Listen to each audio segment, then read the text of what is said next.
G'day team, it's Chris speaking. Welcome back. Today I'm going to be talking to you about the switch from Testogel to Reandron. I've done videos on both Testogel and Reandron, but I've not really talked about the change between the two. So for context, I was on Testogel for 10 months. I started on Testogel. The reason that I did start on gel rather than going straight to a shot was because I needed to be super sure this is what I wanted to do, and gel gave me a daily application, which meant that I was in control of putting it on. If I felt wrong on any given day, I could not put it on and I could stop it very quickly. And then after the first couple of days on Testogel, or probably the first a couple of days, I mean about 3 weeks, it was apparent this was the journey for me and I was going to continue doing it. But my brain somehow latched onto this idea that I had to be really sure, and if I ever woke up and didn't want to put it on, then I didn't have to put it on.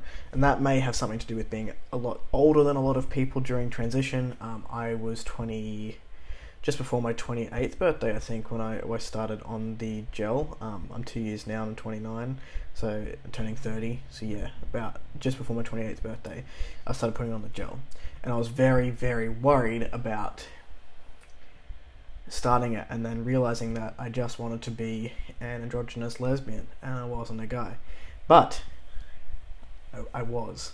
And I became more and more excited to put the gel on every day. I never didn't want to put the gel on every day, but for some reason I really held on to that control aspect, and that's something for my therapist to deal with and not you guys. So it's all good, I'm a control freak, I understand that. So I stayed on to Testogel for 10 months, and then I switched to Reandron. The reason that I switched to Reandron was purely for convenience. So a lot of people talk about, or I see a lot on the forums, that gel works slower than shots. It's not the case. Everybody's body is different, but the gel will work at the same pace as shots. It's not, a slower release for you. You can have half doses on the gel, you can have half doses on the shots. It really depends on what your doctor and what you are going for, and that's something for you both to work out together. I basically changed because I was going into top surgery and I didn't want my partner to have to put the gel on me, and ironically I think I changed to the shots after top surgery, but the idea was to get signed off on it beforehand. So when I moved over, it is a lot more convenient if you're not afraid of needles, or you don't mind if you are afraid of needles but you're happy to suck it up, to change to have a 12 to 14 week dosage rather than a daily or even a 2-week dosage if you're on Primo. I can't pronounce the whole word. I can't pronounce it. My mouth doesn't work. But I did switch. So what I want to talk about today is the actual switch from Testogel to Reandron and what happened to my body during that time. So with Testogel, I stopped the monthly cycle at about the 4-month mark. All came good on Testogel, stopped happening, still had phantom cramps for a couple of months, and then by about the 10-month mark, when I did switch, was basically I didn't have any pain. I didn't really notice that time of the month anymore, but my body was like clockwork, so when I was getting those phantom pains, it was definitely around that time that I would have been due.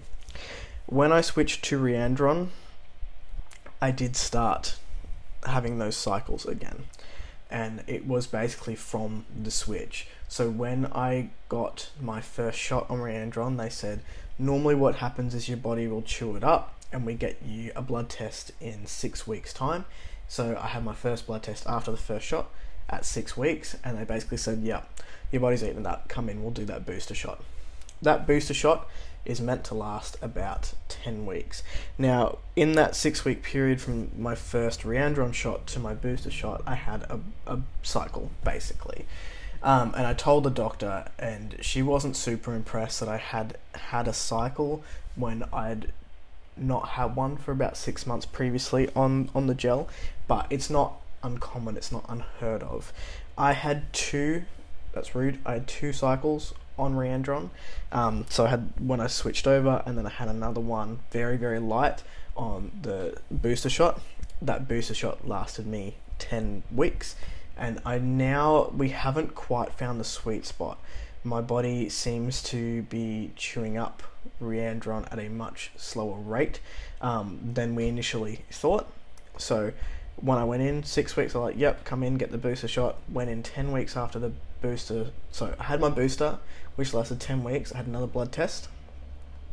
That blood test had said that my body had eaten up the Reandron again, and to come in, and we'll start doing 10-week cycles.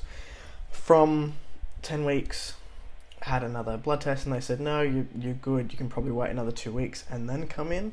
And we're still trying to find the sweet spot now. So my body, now that I've been on Reandron for about a year, or just over a year now, I think I had my my 5th Reandron shot not too long ago.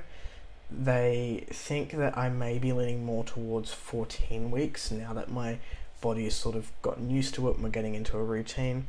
The last time I had a shot, not this one just gone, but it was a lockdown, so I was basically forced to take 13 to 14 weeks to go and get the shot, and then the one that I just had was basically 12 weeks on the dot. So we think, and we're working together to find that sweet spot between 12 and 14 weeks that works for me. A disclaimer here that I want to put out there is that your body is going to react differently to somebody else's. Everybody's body is different, everybody's journey is going to be different on whatever gender affirming hormones that you are taking. For me, that switch meant that I started up cycles again, and that was pretty much the only downside that we had, and that it took a little while to find a balance. I'm pretty balanced now. I don't regret switching from gel to Reandron. It's also cheaper, so if you are in Queensland, particularly Brisbane, just because that's where I'm from, the gel was costing about $40 per month to get 2 of the bottles, and Reandron costs me about $40 for 3 months, and that way I only go to the doctor once every 3 months, unless there's other stuff that's going on. For example, I went to get finasteride and things like that, but because I pay the doctor, it's not bulk billed. And I don't mind doing that because it's a specialised care service and they treat you better when you pay for them. I find sometimes that the government assisted doctors or anyone who's bulk billed is just trying to like churn out patients and not getting paid, they don't care. And that's probably unfair to say, but I've definitely had a better experience with paid health professionals than the ones that just bulk billed. Anyway, that went off on a tangent. So that was my switch from Testogel to Reandron. That's why I did it. That's the things that sort of happened whilst I made the switch. It was just mainly the bleeding, like I said. That's about it. If you like the content, give it a thumbs up. If you want to see more of it, then click on my face, which will be somewhere down on the screen. If there are topics that you'd like me to cover, please do let me know in the comments below, and I'll catch you next time. Okay. Bye.